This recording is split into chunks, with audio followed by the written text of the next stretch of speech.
আজকের মোচা ঘন্টটাকে একটু অন্য স্বাদে রান্না করব। প্রথমে মোচাগুলোকে ছাড়িয়ে নেব। মোচাগুলোকে এরকম করে ছাড়িয়ে নেব, ভিতরের এই শক্ত জিনিসটাকে ফেলে দেব। মোচাগুলোকে ছাড়িয়ে নিয়ে কুচি কুচি করে কেটে গরম জলে সেদ্ধ করে নেব।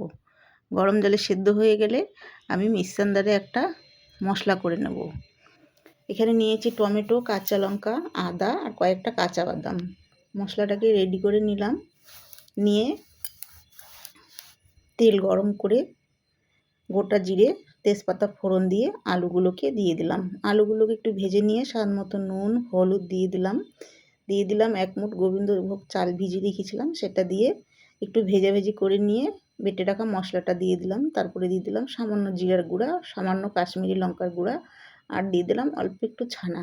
সেটাকে দিয়ে কষিয়ে নিয়ে দিয়ে দিলাম সেদ্ধ করা মোচাগুলোকে দিয়ে আর একটু রান্না করে নিয়ে নামানোর আগে 1 চামচ ঘি দিয়ে নামিয়ে নিয়ে গরম গরম ভাতের সাথে পরিবেশন করলাম।